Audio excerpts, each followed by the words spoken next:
पसंतीप्रमाणे लग्न लागलं असतं तर तुझ्या आयुष्याचं आता जे झालंय ते झालं नसतं। काय बोलायचंय तुला? स्पष्ट बोल। आम्ही कशाला बोलू? भागीरथी ताईचे डोळे बोलतात। ते बघा कधीतरी।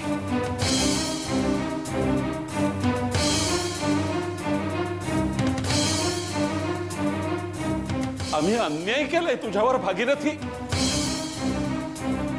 मी असं कधी म्हणाले का अण्णा? आणि महादेवा, माझ्याबद्दल कशाला बोलतोय आपण? हे बघ, तुला मुलगी पसंत नसेल ते नाही म्हणून सांग, तो तुझा हक्क आहे।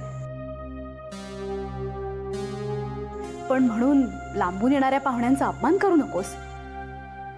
आम्हाला नाही करतायत मुलगी पसंत वगैरे। नको करूस, आम्ही करू। ठरल्या दिवशी बोहल्यावर उभारा म्हणजे झालं।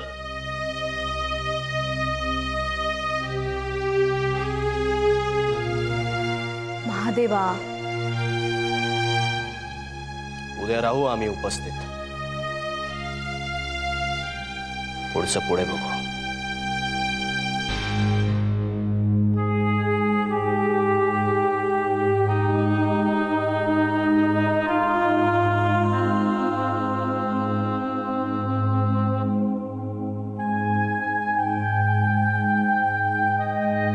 मी आलेच अण्णा।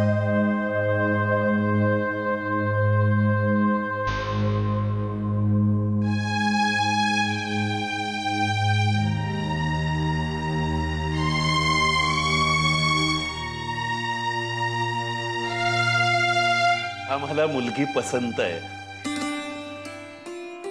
काय दीनानाथ शास्त्री, तुम्हाला वहिनी पसंत आहे ना? पण अण्णा, महादेवरावांचं मत काय?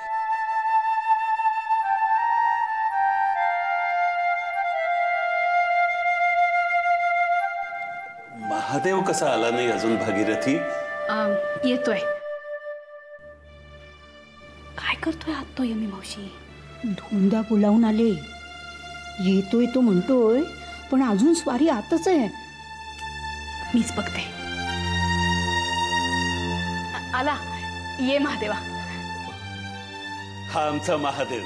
आणि महादेवा हे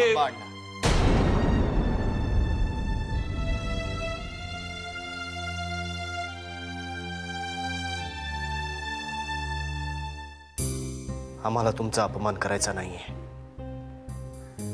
पण बोलणी पुढे जाण्याआधीच सांगतो, आम्हाला हे लग्न करायचं नाहीये।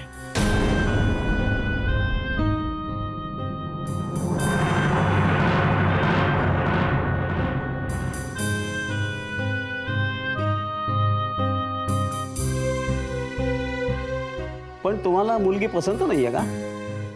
महादेव, आम्ही आमचा निर्णय सांगितलाय।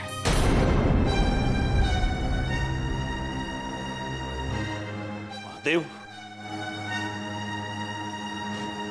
चला मामा, निघूया आपण। थांब पार्वती।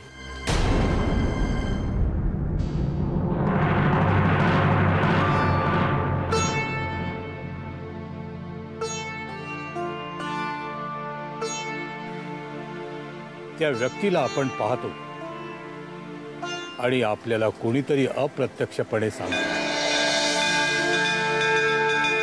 की आपल्याशी जन्मांचं नातं असणारं कोणीतरी आपल्या जन्मात पुन्हा आले।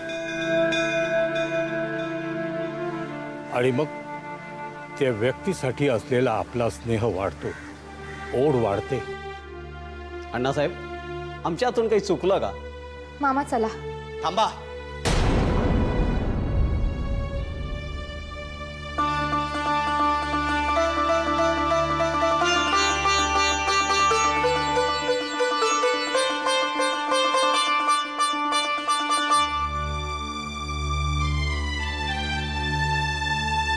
अण्णा, आम्हाला मुलगी पसंत आहे।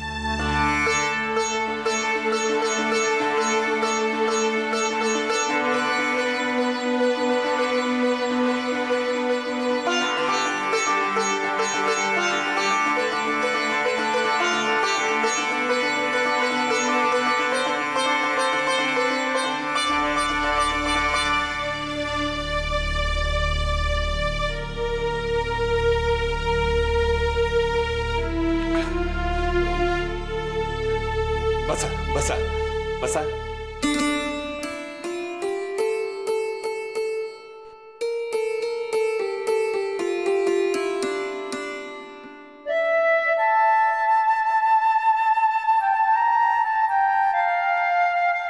महादेवाची पसंती कळली, पण मुलीला मुलगा पसंत आहे ना. पार्वती,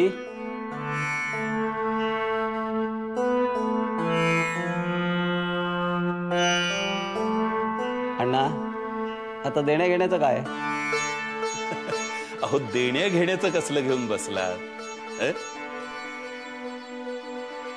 देवाच्या कृपेने आम्हाला काहीही कमी नाहीये. यथाशक्ती कन्यादान करा.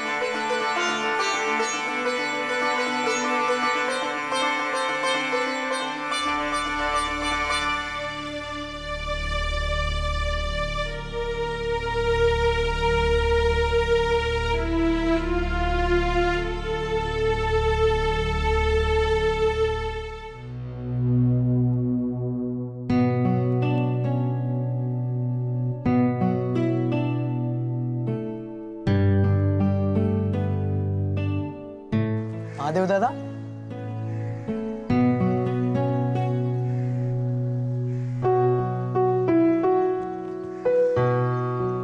घंटानाथ झालेला दिसतोय. दादा, काय म्हणालास? म्हटलं तुझं वागणं काही कळलं नाही मला. आधी नाही काय म्हणालास, मग हो काय म्हणालास. जे झालं ते झालं. त्यावर आता खलबत नको आहेत आम्हाला. आम्ही असेच आहोत विक्षिप्त. नाही, तो तर तू आहेसच, पण मामांसमोर मामा बनलास की रे? नाही म्हणजे बनलास का बनवला गेलास? सांगतो ना, पण आमची सांगायची पद्धत वेगळी आहे. श्रीमुखात भडकावून सांगू? सांगच.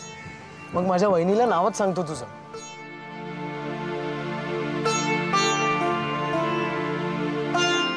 पण काही म्हण, वहिनी आवडली मला. तुला अगदी शोभेशी आहे. सुंदर, तेजस्वी, एखाद्या देवीसारखी दिसते, पण तरीही आपल्यातली वाटते, आपली वाटते.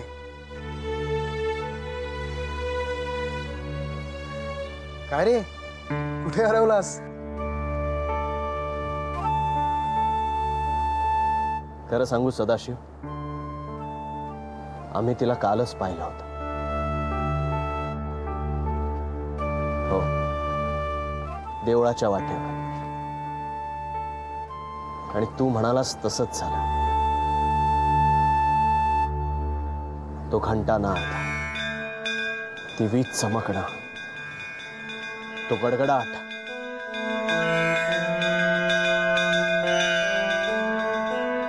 आम्ही फक्त तिचा विचार करतो आहोत. आणि ही मुलगी तीच आहे हे आम्हाला ठाऊक नव्हतं. म्हणून आम्ही आधी नाही म्हटलं, तिला न पाहताच. आणि पाहिल्यावर टन टन टन.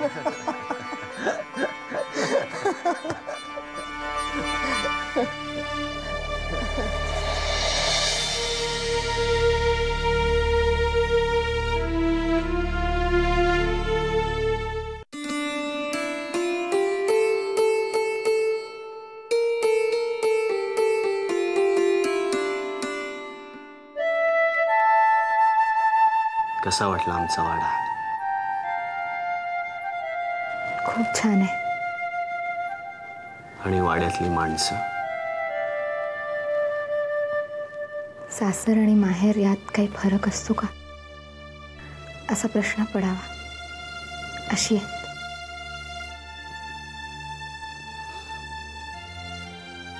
आमच्या तिनुशी चांगलीच कट्टी जमलेली दिसते.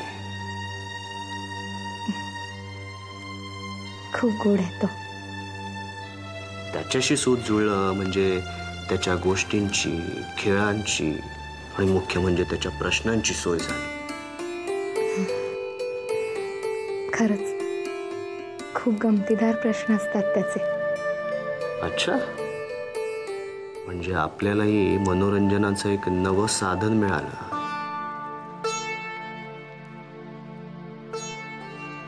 पण आमचं काय?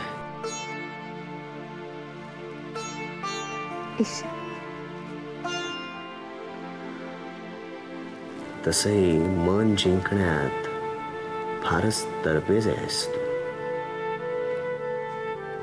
पाहता पाहता कधी मनावर राज्य करतेस कळतच नाही.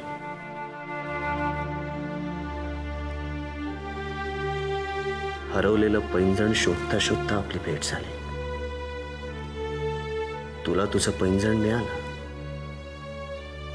पण आम्ही मात्र स्वतःला हरवून बसलो.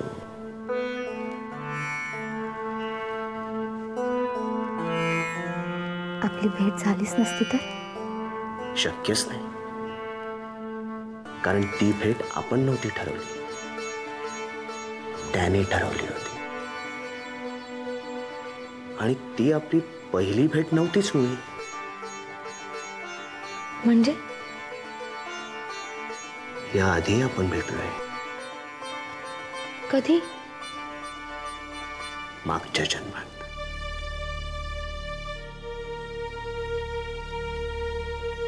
त्याही आधीच्या जन्मात. जन्मोजन्मीचं नातं आहे आपलं. पार्वती, या जन्मातली ती भेट तुला पहिली वाटली असेल, पण आम्हाला नाही. प्रत्येक जन्मात आपलं भेटणं हे त्याने ठरवलंय.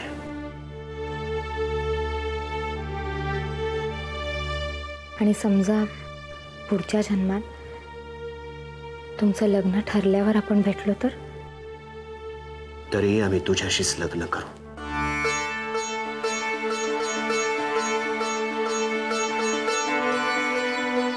कारण काही भेटी तेवढ्या पुरत्याच असतात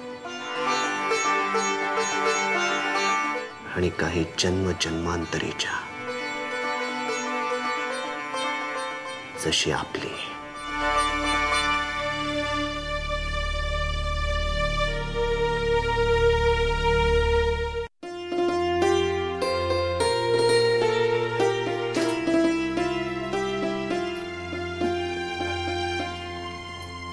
यमी मावशी, गवार मोडायला घेऊ? अगं राहू दे, मी बघीन ते.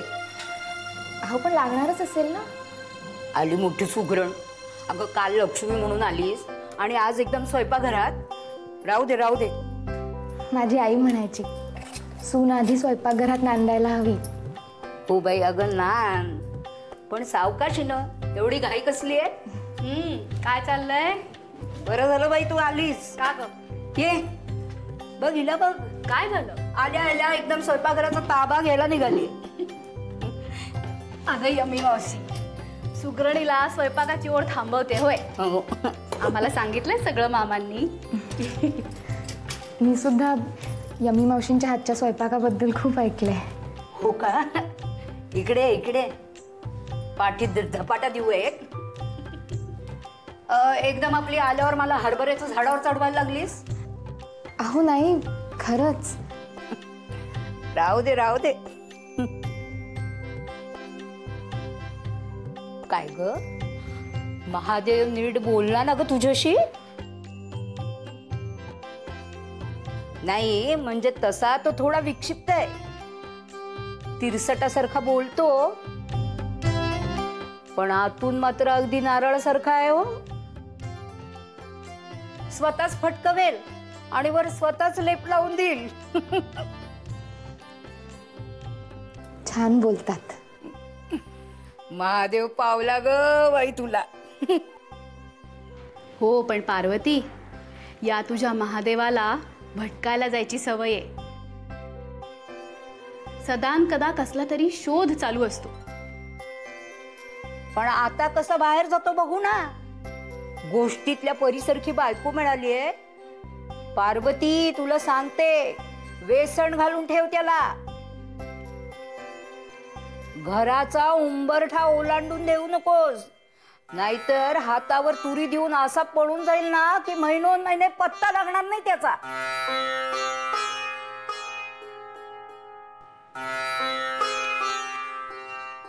काय हे यमी मावशी, चेहरा बघ तिचा.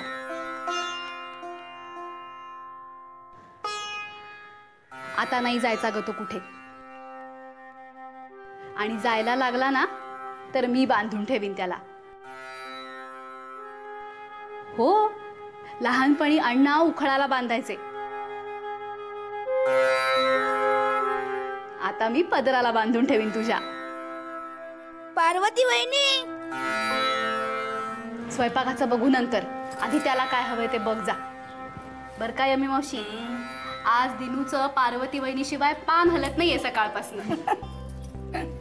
पार्वती वहिनी ये ना लवकर. जा बाई, बघ आधी त्याला काय हवंय ते. आलेच मी.